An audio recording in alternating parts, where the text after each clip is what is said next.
Hello दोस्तों, welcome to ICM channel. हमसे बात करने वाले हैं दो स्टॉक के बारे में। पहला है आपका इन्फोसिस और दूसरा है टाटा स्टील। तो यहाँ पे आप जानते हो कि बायबैक का जो यहाँ पे न्यूज़ निकल के आ रहा है, क्या सही में पॉसिबल है या नहीं है। और आप जानते हो कि जो 13 अक्टूबर को इसका जो है यहाँ पे Q2 का रिजल्ट आपको आने वाला है। तो कैसा रिजल्ट यहाँ पे देखने को मिल सकता है, सारा कुछ इसके बारे में जानेंगे और क्या करना चाहिए वो भी यहाँ पे डिस्कस करेंगे। फिर बाद में बात करने वाले हैं टाटा स्टील के बारे में, क्योंकि टाटा स्टील देखोगे तो लगातार यहाँ पे गिरावट का ही माहौल है। ठीक है, लगभग 110 के ऊपर यहाँ पे जाते हुए दिखाई नहीं दे रहा है। तो क्या करना चाहिए, सारा कुछ जानेंगे इस वीडियो में। तो इस वीडियो को पूरा अंत तक देखो। और हाँ, उससे पहले जरूर इस चैनल को यार सब्सक्राइब कर सकते हो, प्लस बेल आइकन को जरूर से ऑल पे दबा देना, जिससे सारे वीडियो के जो नोटिफिकेशन है वो सबसे पहले मिल जाए। तो डिस्कस कर लेते हैं सबसे पहले यहाँ पे इन्फोसिस शेयर के बारे में। यहाँ पे आज लगभग जो 2.57% का यहाँ पे गिरावट निकल के आया है और ऑलमोस्ट लगभग यहाँ पे 1425 पे बंद होते हुए आपको दिखाई दे रहा है। देखो मेन वजह क्या है, सबसे मेन वजह आपको यहाँ पे निफ्टी 50 का यहाँ पे डाउन होना। ठीक है, क्योंकि ऑलमोस्ट लगभग यहाँ पे आपको जो 60-70 पॉइंट ऐसा यहाँ पे गिरावट हो रहा था। ठीक है, 100 पॉइंट 150 पॉइंट लगभग यहाँ पे गिरावट हुआ था, लेकिन लगभग यहाँ पे बंद होने से लगभग 1 घंटे 2 घंटे पहले ही एक शार्प यहाँ पे गिरावट आता है और लगभग यहाँ पे 250 पॉइंट तक यहाँ पे गिरावट आपको होते हुए दिखाई दे रहा है। देखो मेन इसकी वजह क्या है ना, मेन इसकी वजह यहाँ पे निकल के आता है वो रुपया का यहाँ पे कमजोर होना। ठीक है, आपको लगातार यहाँ पे रुपया कमजोर होते हुए दिखाई दे रहा है। ऑलमोस्ट लगभग ऐसा यहाँ पे आपको जो एक्सपर्ट का मानना है कि यहाँ पे शॉर्ट टर्म में आपका 83 से भी यहाँ पे ज़्यादा आपको डाउन होते हुए दिखाई दे जाएगा। तो इससे यहाँ पे कुछ ना कुछ तो फर्क पड़ेगा ही, तो बस वही फर्क यहाँ पे पड़ते हुए आपको दिखाई दे रहा है। ठीक है, प्लस जानते हो कि फेड का यहाँ पे दो मीटिंग है। तो चलो छोड़ो, आपको वो सब बात यहाँ पे बाद में डिस्कस करेंगे। नहीं, जो पहले यहाँ पे जो इस शेयर के बारे में बात करना है वो पहले हमसे बात कर लेते हैं, उसके बाद फिर जानेंगे कि यहाँ पे क्या करना चाहिए।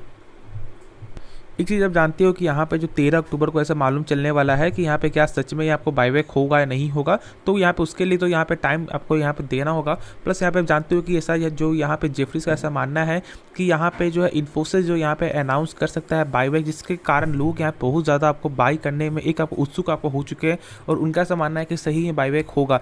देखो यहाँ पे बायबैक होगा या नहीं होगा ये तो किसी को नहीं पता है, लेकिन ऐसे हम सब किसी शेयर को यहाँ पे जज नहीं कर सकते। ठीक है, देखो यहाँ पे कंपनी बायबैक यहाँ पे इसलिए लाती है क्योंकि यहाँ पे लोगों को एक आपका अट्रैक्ट करने का भी एक आपका चाल होता है। जैसे समझो बात क्या होता है, जैसे मान लो मैं यदि अपने कंपनी को खुद यहाँ पे अपने शेयर को मैं बाई करूँगा ना, तो यहाँ पे आपको क्या होगा कि कंपनी को खुद कंपनी भरोसा है इसलिए वो यहाँ पे बायबैक कर रही है। ठीक है, सही में ये एक सच्चाई है, लेकिन यहाँ पे ये भी समझो कि कंपनी को भी देखना चाहिए। और ये कंपनी कोई ख़राब कंपनी नहीं है, एक बिल्कुल भी एक अच्छी कंपनी है। लेकिन हाँ, बायबैक से आप जो ये मत समझना कि यहाँ पे आप भी शेयर बाय करना स्टार्ट कर दो, बिल्कुल भी नहीं। ऐसा मेरे हिसाब से एक सही डिसीजन नहीं होगा। यदि आप कंपनी को पहले से फॉलो करते हैं, यदि कंपनी का सारा कुछ आपको मालूम है, तो आपको बायबैक के कारण कोई भी जो है डिसीजन यहाँ पे आपको नहीं लेना चाहिए। देखो यहाँ पे आप देख सकते हो आपका जो 3 बायबैक सिंस 2017 यानी कि लास्ट जो 5 ईयर्स, ठीक है, जो 5 साल में यहाँ पे आपको बता रहा है कि लगभग यहाँ पे 3 बायबैक आपका हो चुका है। ठीक है, देखो पहला बायबैक यहाँ पे देख सकते हो लगभग यहाँ पे जो है 2017 में आपको हो चुका है। ठीक है, ऑलमोस्ट लगभग यहाँ पे आपको जो 9200 करोड़ का, ठीक है, ऑलमोस्ट लगभग यहाँ पे 9200 करोड़ का यहाँ पे निकल के आता है। सॉरी, यहाँ पे थोड़ा सा मिस्टेक हो गया मुझे। हाँ, तो यहाँ पे देख सकते हो the largest one worth 13,000 crore was launched in November 2017। ठीक है, ये पहला बायबैक था। ठीक है, 2017 में लगभग 13 करोड़ जो सबसे बड़ा था बायबैक। ठीक है, फिर यहाँ पे आपको 8260 करोड़ का था आपको मार्च 2019 में, आप देख सकते हो मार्च 2019 में यहाँ पे था लगभग आपको 8260 करोड़ का। फिर यहाँ पे 9200 करोड़, ठीक है, 2021 के जून में। तो यहाँ पे क्या समझ रहे हो कि लगभग यहाँ पे जो कंपनी जो है ना, यहाँ पे लगभग 2-2 सालों का यहाँ पे गैप कर रही है। ठीक है, क्या समझ रहे हो, 2-2 साल का यहाँ पे गैप हो रहा है।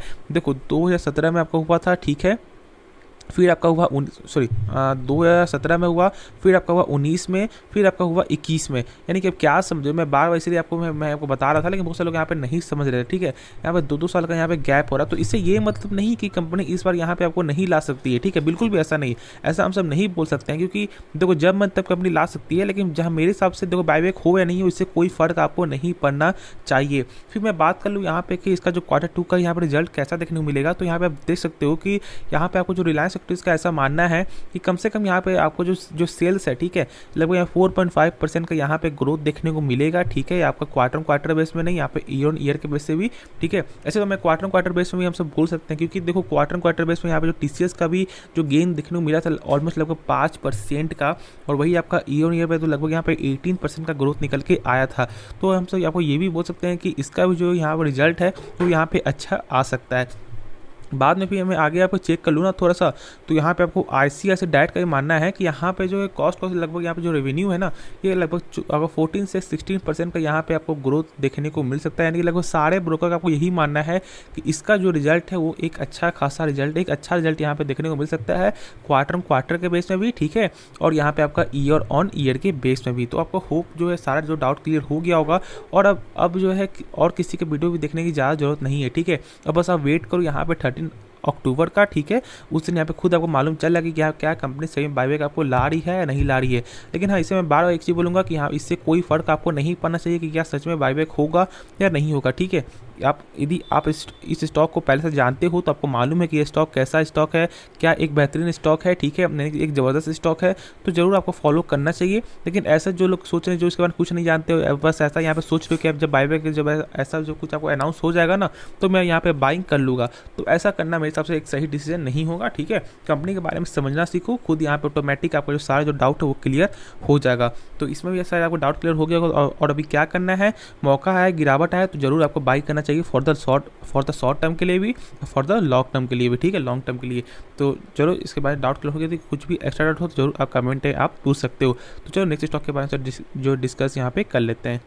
तो डिस्कस कर लेते हैं हमसे यहाँ पे टाटा स्टील के बारे में। यानी कि एक ऐसा मेटल सेक्टर का स्टॉक है ये कि देखो मेरे हिसाब से मैं तो यहाँ पे आपको हमेशा से मैं आपको बुलिश रहा, ठीक है। क्या चाहिए बुलिश रहा हूँ यहाँ पे मैं, इस वजह से जब यहाँ गिरावट हो रहा है ना, तो यहाँ पे बाई करना चाहिए, क्योंकि फॉर द लॉन्ग टर्म के लिए जेन्युइन ये स्टॉक बहुत ही एक अच्छे पैमाने में आपको जो यहाँ पर रिटर्न जो आपको दे सकता है।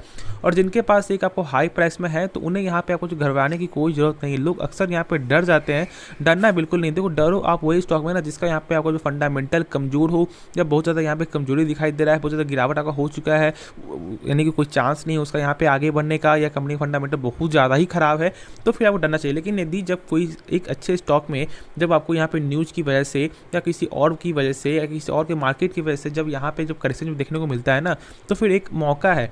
और मैं इसको हमेशा से मैंने कहा है, जब शॉर्ट टर्म जो लोग पूछ रहे थे ना कि यहाँ बाई करना चाहिए नहीं करना चाहिए, तो मैंने आपको कहा था कि 113 के ऊपर जब तक यहाँ पे ऊपर नहीं जाता है, जब तक यहाँ पे कुछ आपको सस्टेन करते हुए दिखाई नहीं देता है, तब तक यहाँ पे आपको बाई नहीं करना चाहिए मेरे हिसाब से।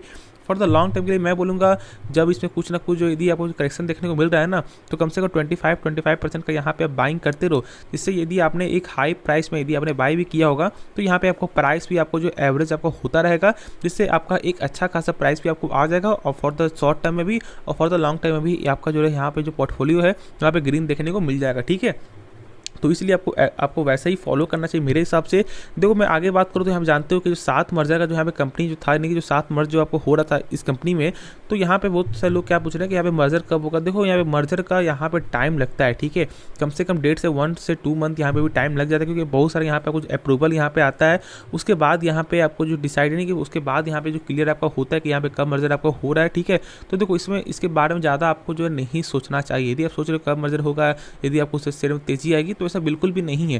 क्यों? क्योंकि देखो यदि आपको मर्जर होता है किसी 2 बड़ी कंपनी में, तो फिर तेजी बनते हुए दिखाई देता है। लेकिन देखो यहाँ पे टाटा स्टील है ना, इससे सारा भी जो स्टॉक जो इसका जो आपको मर्जर हो रहा है, सारा का यहाँ पे जो मार्केट कैप है ना, इससे भी कम निकल के आता है। जैसे कि TRF सर हो गया, TSPL हो गया, यहाँ पे टाटा मेटालिक्स हो गया, तो ये सब उतना बड़ा स्टॉक नहीं है। तो जो आप समझ रहे हो कि बहुत सारा जो तेजी बनते हुए दिखाई दिया, बिल्कुल भी आपको दिखाई नहीं दिया था। बहुत से लोग ऐसा ही पूछ रहे हैं कि यार आपको मर्जर हुआ लेकिन कोई तेजी नहीं आए, तो तेजी के आपको यही मेन वजह है कि सारे कंपनी का जो पेरेंट कंपनी है ना, वो यहाँ पे टाटा स्टील ही आपको निकल के आता है, जिसकी वजह से कोई मार्केट यहाँ पे आपको एक अच्छा न्यूज़ लेकर आपको नहीं चला।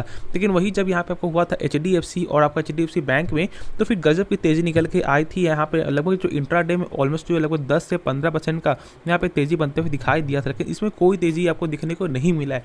वजह आपका यही है। लेकिन हाँ, इससे बहुत ज़्यादा फायदा ही मिलेगा, ठीक है, बहुत ज़्यादा लॉस भी हो सकता है, फायदा ही मिलेगा। देखो सारा चीज़ यहाँ पर जब जुड़ रहा है ना, तो यहाँ पे इसका लॉस भी जुड़ेगा और इसका प्रॉफिट भी आपका जुड़ेगा, ठीक है।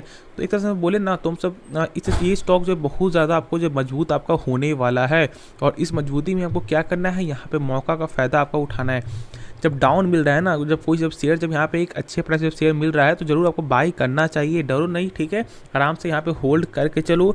और यदि आपका ऐसा लेवल आपको आता है, तो जब तक यहाँ पे 93 का जब तक लेवल नहीं आता है ना, तब तक, यानी कि ये जो है ना एक डाउन का लेवल है, इससे यदि डाउन जाता है तो फिर यहाँ पे कुछ ना कुछ और ज़्यादा करेक्शन देखने को मिलेगा, लेकिन जब तक यहाँ पे आपको वैसे ही जब चल रहा है तो फिर आपको वैसे ही चलेगा। लगभग आपको 96 हो गया, 100 हो गया, ऐसे ही आपका 105 हो गया, ऐसे ही आपका एक बीच ट्रेंड में आपको चलते हुए दिखाई देगा। तो ज़्यादा टेंशन की कोई बात नहीं है, आराम से होल्ड करके चलो, क्योंकि ये कंपनी कोई ख़राब कंपनी बिल्कुल भी नहीं है।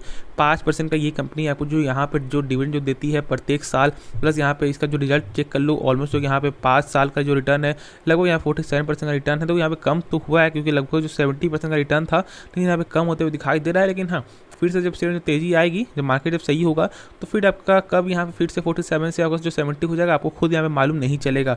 तो जो मौका आ रहा है तो जरूर इसको फॉलो करना चाहिए। तो होपफुली इसके बाद जो डाउट हो क्लियर हो गया होगा। तो कुछ भी सीखने वाले जरूर इस चैनल को सब्सक्राइब कर देना, प्लस बेल आइकन को जरूर से ऑल पर दबा देना, जिससे सारे वीडियो की जो नोटिफिकेशन है वो सबसे पहले मिल जाए। तो मिलते हैं नेक्स्ट वीडियो में, तो तब तक के लिए धन्यवाद।